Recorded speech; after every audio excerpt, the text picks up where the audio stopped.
की भारत सरकारने कांद्याचा विचारच कसा नाही केला। माझी तर 1 वर्ष पियुष गोयल बरोबर लढाई चालली होती, 1 वर्ष, आणि ती सगळी ट्विटरवर पण आहे। म्हणजे असं काही नाही की मी उगाच तुम्हाला काहीतरी सांगते।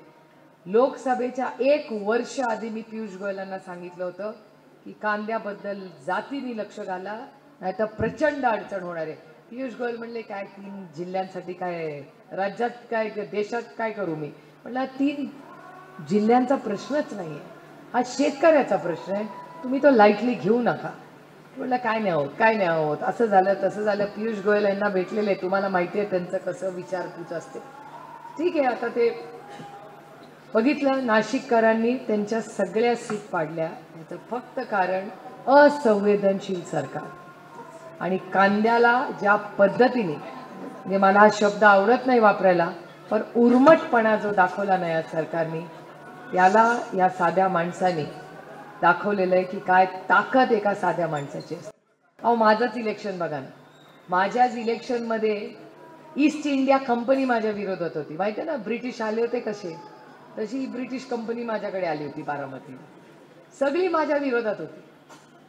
आमदार सगळे विरोधात, 2 काँग्रेसचे सोडून, खासदार 1 गेले होते, 1-2 राहिले होते, दूध संघ विरोधात, साखर कारखाना विरोधात, सोसायटी विरोधात, ग्रामपंचायत विरोधात, जिल्हा परिषद विरोधात, पंचायत सगळी सगळी सगळी, एक सत्तेमधली एकही जागा आपल्या बाजूने नव्हती। आणि मी आणि अमोलदादा एकामेकाला फोन करून विचारायचो, कसं व्हायचं रे आपलं? काय आता जे होईल ते होईल, भगवान भरोसे, ते भगवान भरोसे। आमचा सत्तेवरच्या लोकांवर आणि नेत्यांवर इतका विश्वास होता की त्या दिवशी माझ्या ध्यानात आलं की सत्ता, पैसा आणि नेते ह्यांच्यामुळे आपण इलेक्शन जिंकत नाही, आपण इलेक्शन मायबाप जनतेमुळे जिंकतो, याची जाणीव आहे। ही ताकद नेत्यांची नाही आहे, ही ताकद तुमची आहे।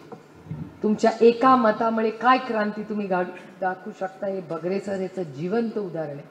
और जायंट किलर आहे, साधा सुद्धा नाही, केंद्राच्या मंत्र्याला हरवून निवडून आलेले। त्यांना विचारा, दिल्लीत जो भेटतो तो म्हणतो अच्छा जायंट किलर, आणि आपली सगळीच जायंट किलर आहेत। बीडवाला जायंट किलर, हे जायंट किलर, बाळ्या मामा पण केंद्राला मंत्रीला हरून आले, जायंट किलर सगळे। निलेश लंके पण super giant killer. Nilesh Lanke तर काय काय करायचे, मी तर प्रचाराला गेले होते ना, असे हातात धरायचे, पैसे, हे बघा पैसे। म्हणलं निलेश काय करताय, पैसे नका ना दाखवू, काय करताय? ते म्हणले नाही ताई पैसे, आणि मी मोठ्याने मी आलो, थोडं काय नाही पैसे पैसे। म्हणलं आता काय करू, मी गप्प बसते, म्हणलं जाऊ दे, काय करायचं ते करू दे। पैसे दाखवतोय बाबा, कशाचे पैसे दाखवतोय? म्हणे समोरच्यांनी वाटलेले पैसे त्या माणसांनी घेतले आणि निलेश लंकेंना येऊन दिले, नावासकट सांगत होती, काय डेंजर। म्हणलं काय केलं पैसे? ते म्हणले काय पैसे घ्या पक्षाला आणि सगळे मिळून खर्च करू। मी तुम्हाला सांगते, निलेश लंके फक्त आणि फक्त सर्वसामान्य मायबाप जनतेच्या प्रेमावर बगरे सरांसारखा निवडून आला। आणि तशीच कथा बीडला काही वेगळं झालं नाही। बीडला सांगितलं होतं हो ना, त्याची काय काय उलट सुलट त्याच्याबद्दल बोलले, ते काही बोलला नाही, निवडून आला। अमोलदादा, अमोल कोल्हेंचं पण तसंच, सगळे 5च्या 5 आमदार सगळे विरोधात, 6 पैकी 5 आमदार अमोलदादाच्या विरोधात, जे आपले विचाराचे होते सगळी विरोधात। रोज अमोलदादा हे करतो ते करतो ते करतो। किती मतांनी निवडून आला माहिती आहे का? 1,60,000 मतांनी अमोलदादा निवडून आला। कशामुळे? फक्त निष्ठा। सत्तेसाठी आम्ही गेलो, अमोलदादा म्हणला सत्तेसाठी आम्ही जाणार नाही, आम्ही स्वाभिमानासाठी जाणार।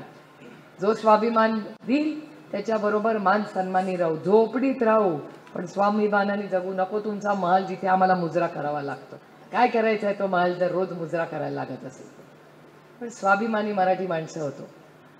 काय लागतं आपल्याला मला सांगा, आयुष्यात काय लागतं? मी तर फुल टाइम रामकृष्ण हरिवाली आहे, फक्त कधी कधी खाते म्हणून माळ घालत नाही, अजून ते सुटत नाही म्हणून माळ घातली नाहीये।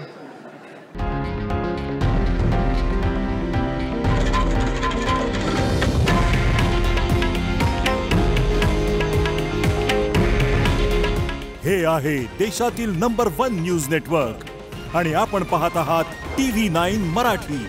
काळजी तुमची, हित महाराष्ट्राचं.